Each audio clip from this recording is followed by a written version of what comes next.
Hello guys, welcome back to Sociology classes BA Part 1 Sociology first paper. Today our topic primary and secondary group.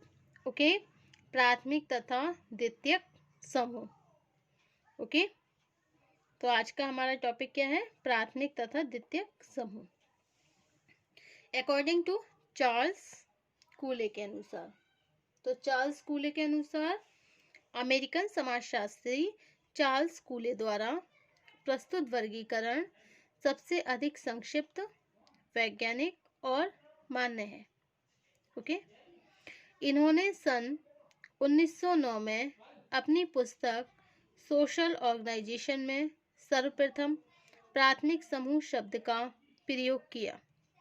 बाद में ऐसे समूहों से भिन्न विशेषताएं प्रदर्शित करने वाले समूहों को द्वितीयक समूह कहा जाने लगा.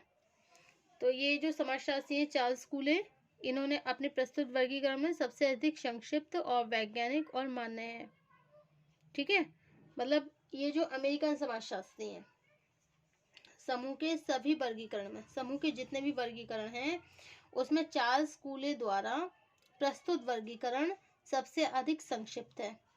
ओके, वैज्ञानिक है और मान्य है. मतलब जितने भी समूह के वर्गीकरण है, तो समूह के सभी वर्गीकरण में चार्ल्स कूले द्वारा, किसके द्वारा? चार्ल्स कूले द्वारा जो भी प्रस्तुत वर्गीकरण है, तो उसमें सबसे अधिक संक्षिप्त, वैज्ञानिक और मान्य है. ओके, अमेरिकन समाजशास्त्री चार्ल्स कूले ने सन 1909 में अपनी पुस्तक सोशल ऑर्गेनाइजेशन में सर्वप्रथम प्राथमिक समूह शब्द का प्रयोग किया. अमेरिकन समाजशास्त्री कौन है? चार्ल्स कूले. और इन्होंने 1909 में अपनी पुस्तक, इनकी पुस्तक का नाम क्या था? Social organisation. इसमें इन्होंने सबसे पहले प्राथमिक समूह शब्द का प्रयोग किया और बाद में ऐसे समूहों से भिन्न विशेषताएं प्रदर्शित करने वाले समूहों को द्वितीयक समूह कहा जाने लगा. ओके, यह वर्गीकरण समूह के आकार, मतलब साइज, महत्व और सदस्यों में पाए जाने वाले संबंधों की प्रकृति के आधार पर प्रस्तुत किया गया है. कूले के इस वर्गीकरण को लगभग सभी समाजशास्त्री सबसे अधिक वैज्ञानिक मानते हैं.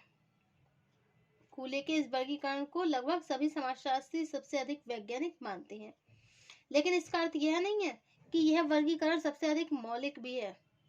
इसका अर्थ ये तो नहीं है कि यह वर्गीकरण सबसे अधिक मौलिक भी है. कूले से पहले भी कुछ समाजशास्त्रियों ने लगभग इन्हीं विशेषताओं को प्रदर्शित करने वाले समूहों का दूसरे नामों से उल्लेख किया था. उदाहरण के लिए प्राथमिक और द्वितीयक समूहों के समान विशेषताएं प्रदर्शित करने वाले समूहों को जर्मन समाजशास्त्री टॉनिस ने बहुत पहले से ही जेमेनशेफ्ट और जैसरशेफ्ट नाम से संबोधित किया था. ओके, समाजशास्त्री टॉनिस ने क्या बोला? जेमेनशेफ्ट और जैसरशेफ्ट के नाम से संबोधित किया. प्रस्तुत विवेचन में हम प्राथमिक और द्वितीयक समूह की प्रकृति और विशेषताओं का स्पष्ट करते हुए दोनों में क्या अंतर है, क्या डिफरेंस है और क्या इंपॉर्टेंस है, इसका मतलब महत्व क्या है, इसकी विवेचना करेंगे. ओके, अब है प्राथमिक समूह. प्राथमिक समूह का अर्थ तथा उदाहरण, meaning and example of primary groups. Okay, तो चार्ल्स कूले ने प्राथमिक समूहों को मानव स्वभाव की क्या बोला है? पोशिका कहा है. ओके, चार्ल्स कूले ने प्राथमिक समूहों को मानव स्वभाव की पोशिका, मतलब नर्सरी ऑफ ह्यूमन नेचर कहा है. क्या बोला है? नर्सरी ऑफ ह्यूमन नेचर कहा है. ओके, कूले ने कुछ समूहों को प्राथमिक इसलिए कहा है क्योंकि महत्व के दृष्टिकोण से इनका प्रथम और प्राथमिक प्रभाव है. मतलब प्रथम और प्रभाव कैसा है? बिल्कुल प्राथमिक है. ओके, कूले के शब्दों से ही प्राथमिक समूह के अर्थ और प्रकृति को निम्नांकित रूप से समझा जा सकता है. ओके, प्राथमिक समूह से मेरा अभिप्राय उन समूहों से है जिनकी प्रमुख विशेषताएं आमने सामने के घनिष्ठ संबंध और सहयोग की भावना है। यह समूह अनेक प्रकार से प्राथमिक है, लेकिन प्राथमिक रूप से इस अर्थ में यह व्यक्ति की सामाजिक प्रकृति और आदर्शों का निर्माण करने में मौलिक है। मनोवैज्ञानिक रूप से इन घनिष्ठ संबंधों के फलस्वरूप सभी व्यक्तियों का एक सामान्य संपूर्णता में इस प्रकार मिल जाना है कि अनेक उद्देश्यों की पूर्ति के लिए एक ही व्यक्ति के विचार और उद्देश्य संपूर्ण समूह का सामान्य जीवन और उद्देश्य बन जाते हैं। इस संपूर्णता की अभिव्यक्ति करने के लिए संभवतः सबसे सरल ढंग यह है कि इसे हम शब्द द्वारा संबोधित किया जाए, मतलब इसे हम शब्द द्वारा संबोधित करें। इस संपूर्णता में इस प्रकार की सहानुभूति और पारस्परिक एकरूपता की भावना पाई जाती है, जिसके लिए हम एक स्वाभाविक अभिव्यक्ति है। ओके,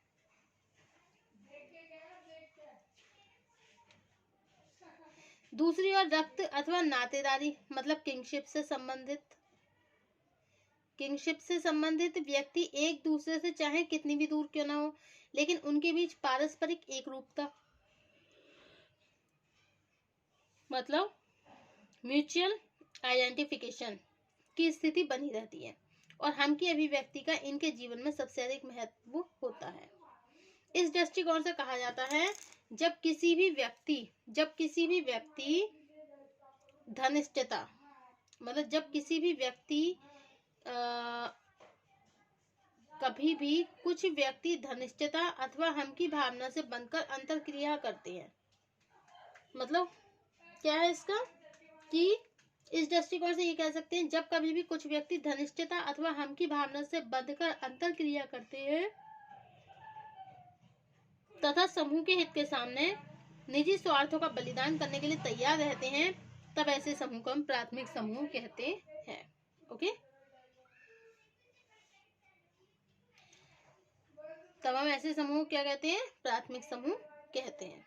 अब है प्राथमिक समूह की विशेषताएं। इन प्राथमिक समूह की संरचनात्मक और मानसिक विशेषताओं के आधार पर इन प्रकृति को समझा जा सकता है। फर्स्ट क्या है आपका? प्राथमिक समूह की भौतिक विशेषताएं मतलब फिजिकल कैरेक्टरिस्टिक्स प्राइमरी ग्रुप्स। प्राथमिक समूह की भौतिक संरचनात्मक विशेषताओं से हमारा तात्पर्य उन विशेषताओं से है जो इन समूह के ढांचे से संबंधित है।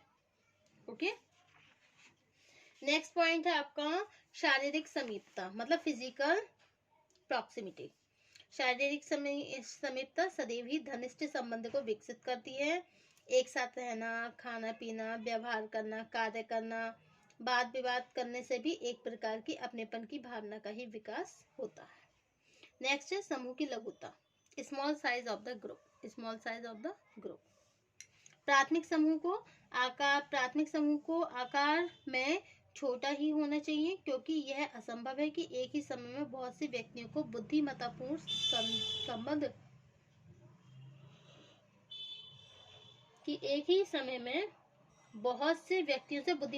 संबंध स्थापित किए जा सके।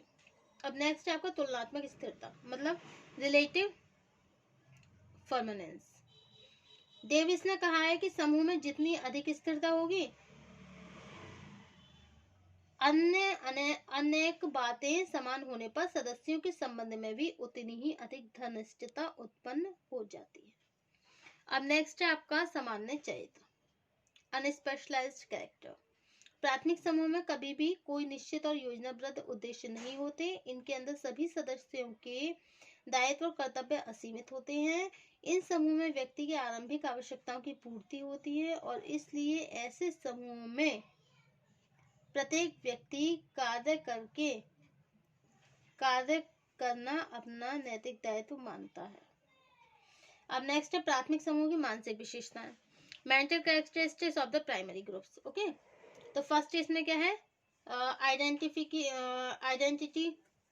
ऑफ एंड ओके और नेक्स्ट क्या है, संबंध स्वयं में साध्य होता है। The relationship is an end itself. The relationship is an end in itself. Next है संबंध व्यक्ति होते हैं। Relations are personal. Relation are personals. संबंधों में पूर्णता। इंक्लूसिव रिलेशनशिप, संबंध आत्मिक होते हैं। Relationship are spontaneous. और प्राथमिक नियंत्रण, primary control. This is the all mental characteristics of the primary. Okay, तो इसमें जो है मानसिक जो विशेषताएं हैं प्राइमरी ग्रुप्स की, तो इसमें कौन कौन सी हैं। पहली क्या, लक्ष्यों की समानता। प्राथमिक समूह में विचारों का स्वतंत्रता से आदान प्रदान होने के कारण सदस्यों में समान उद्देश्य और समान हितों का विकास भी होता है। नेक्स्ट है, the relationship is an end in itself. According to Davis, ये संबंध समझौते, आर्थिक लाभ, राजनीतिक उद्देश्यों से प्रभावित नहीं होते हैं, बल्कि व्यक्तिगत, आत्मिक, भावनात्मक तथा अपने आप में पूर्ण होते हैं। नेक्स्ट है, संबंध व्यक्तिक होते हैं, मतलब रिलेशंस आर पर्सनल। व्यक्तिक संबंधों का तात्पर्य है कि सदस्य एक दूसरे से किसी आर्थिक अथवा सामाजिक प्रलोभन के कारण संबंधों की स्थापना नहीं करते, बल्कि केवल एक व्यक्ति के रूप में एक दूसरे से संबंधों की स्थापना की जाती है। नेक्स्ट है, इंक्लूसिव रिलेशनशिप। प्राथमिक संबंध संकीर्णता से दूर, औपचारिकता से ऊपर और स्वयं में पूर्ण होते हैं। नेक्स्ट है, रिलेशनशिप आर द स्पॉन्टेनियस। प्राथमिक समूह में संबंधों का विकास अपने आप स्वाभाविक रूप से होता है। प्राथमिक नियंत्रण, एक साधारण से अवलोकन से स्पष्ट हो जाता है कि राज्य के शक्तिशाली कानून व्यक्ति के जिन व्यवहारों को नियंत्रित करने में असफल रह जाते हैं, उन्हें परिवार के सदस्य सरलता से नियंत्रित कर लेते हैं। ओके, अब नेक्स्ट है आपका संबंधों में पूर्णता। ये क्लियर हो गया आपका। नेक्स्ट है, संबंधों में संबंध आत्मिक होते हैं। रिलेशन आर स्पॉन्टेनियस, मतलब प्राथमिक संबंधों में संबंधों का विकास अपने आप स्वाभाविक रूप से होता है। और नेक्स्ट है, प्राथमिक नियंत्रण, मतलब प्राइमरी कंट्रोल। इसमें प्राथमिक रूप से अगर देखा जाए तो एक साधारण से अवलोकन से स्पष्ट होता है कि राज्य के शक्तिशाली कानून व्यक्ति के जिन व्यवहारों को नियंत्रित करने में असफल रह जाते हैं, उन्हें परिवार के सदस्य सरलता से नियंत्रित कर लेते हैं। ओके ओके, तो these are the all mental characteristics of the primary groups. Okay, thank you for watching my YouTube channel.